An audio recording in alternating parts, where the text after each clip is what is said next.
नमस्कार, आप देख रहे हैं उत्तर प्रदेश टाइम्स। मैं हूं नितिन पराशर। उत्तर प्रदेश के हर हिस्से का इतिहास रोमांचक है। आज हम आपको कानपुर में 109 साल पुराने चर्च के बारे में बेहद खास जानकारी देंगे। जाहिर है, यह चर्च अंग्रेजों ने बनवाया था। ये अपनी बनावट के लिए तो मशहूर है ही, इसके निर्माण की कहानी और ज़्यादा दिलचस्प है। इतना ही नहीं, ये कई रहस्य अपने अंदर समेटे हुए है, इसलिए इसे अनोखे चर्च में गिना जाता है। क्योंकि क्रिसमस आने वाला है, तो यह चर्च मौजू बन गया है। शहर की सिविल लाइन में स्थित दूध वाले बंगले के पास Lizzie Laura Johnson Memorial Methodist Church LLJA 1914 में ब्रिटिश महिला लोरा जॉनसन ने बनवाया था। लोरा ने कपड़े सी कर पैसे इकट्ठे किए थे और आम आदमी से आर्थिक मदद ली थी। अब इस चर्च के तकनीकी रहस्य के बारे में आपको जानकारी देते हैं। आखिर यह अन्य चर्च से अलग क्यों है? इस चर्च से जुड़े रहस्य के बारे में कम लोगों को ही पता है। चर्च के पादरी J.J. ओलिवर ने बताया, चर्च का निर्माण अनोखे ढंग से किया गया। उस जमाने की तकनीक एक रहस्य बनकर रह गई। चर्च में एक ऐसा बिंदु बनाया गया है जो समुद्र तल की गहराई नापने के काम आता है। कानपुर शहर और आसपास के इलाकों में जब कोई निर्माण कार्य किया जाता है तो वाटर लेवल की जरूरत होती है। इस बिंदु का इस्तेमाल वाटर लेवल लेने के लिए लोग करते हैं। J.J. ओलिवर आगे कहते हैं, जब कानपुर हाईवे को 4 लेन बनाया गया और कानपुर शहर में मेट्रो का काम शुरू किया गया तो यहाँ सरकारी इंजीनियर आए, चर्च में बने वाटर पॉइंट से समुद्र तल की जानकारी हासिल की। उस पर जो 25 तारीख को आराधना होती है उसमें करीब 1,500 लोग यहाँ पर आते हैं। अब बाहर से भी लोगों के रिश्तेदार हैं जो आते हैं और अपने रिश्तेदारों में वो क्रिसमस मनाते हैं, तो आते हैं यहाँ पर वो लोग भी। तो अलग अलग जगहों से वो आते हैं। क्या और इंजीनियरिंग का नमूना देखने के लिए क्या बाहर से कभी कोई लोग आए और इसको देखा कि किस तरीके से इसकी इंजीनियरिंग की गई है पूरे चर्च की? जिन लोगों के पूर्वजों ने इस चर्च में अपनी सेवाएं दी हैं वो लोग आए हैं।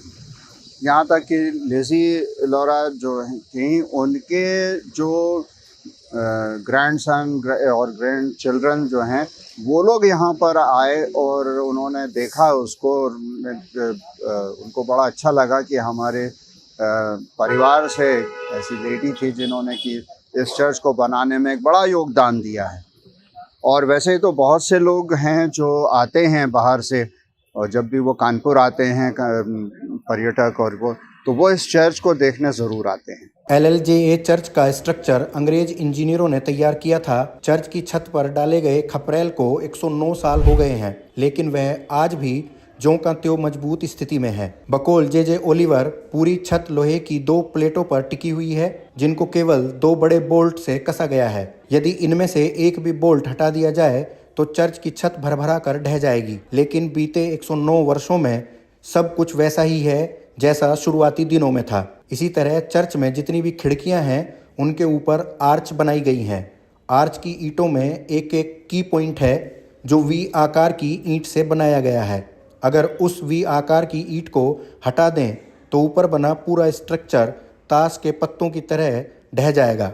यह तकनीक अंग्रेजों ने कई सौ साल पहले ईजाद की थी। इस चर्च के स्ट्रक्चर की खासियत सुनकर अंग्रेज आर्किटेक्चर भी यहाँ आते हैं। सिविल इंजीनियर और आर्किटेक्ट लगातार अध्ययन करने के लिए आते रहते हैं।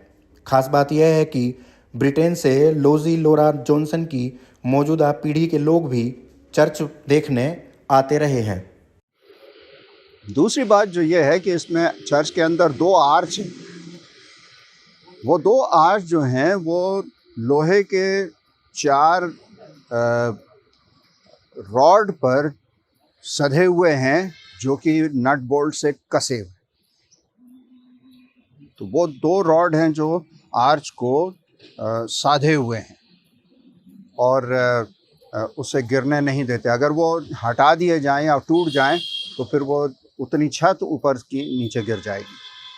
इंजीनियरिंग का बेमिसाल मॉडल कहा जाता है इसको कि हाँ, इंजीनियरिंग की बहुत बढ़िया। और अंदर जो खपरेल हैं ये भी करीब 109 साल हमारे इसमें लगे हुए हैं। 109 साल से वो वैसे ही के वैसे ही हैं, हमने उसको कोई छेड़ा नहीं है और ना उसको चेंज किया, ये वैसे ही हैं और अभी भी उतने ही मजबूत हैं, क्योंकि आदमी उस पर चलते हैं। वो क्रॉस ऊपर लगा हुआ है, उसको ठीक करने के लिए या उसको लगाने के लिए 3-4 आदमी उस पर चलते हैं, वो अभी तक वैसे ही मजबूत है। और ये सब लोहे के एंगल्स पर टिकी हुई हैं जो अंदर लगे हुए हैं। किन्होंने इसको बनाया था? बताया था एक महिला कोई थी, उन्होंने बहुत ही मेहनत करके पैसे इकट्ठा किया, उसके बारे में लिजी लॉरा जो थी उन्होंने इस चर्च को बनाने में एक बड़ा योगदान दिया। वो क्रोशिया का काम करती थी और पुराने कपड़े लोगों के यहाँ से इकट्ठा करके उनको चौकोर काटती थी और वो सिलती थी और क्विल्ट वगैरह बनाती थी और उसे बेचती थी ताकि इस चर्च के लिए पैसा इकट्ठा हो और ये चर्च बनाया जा सके।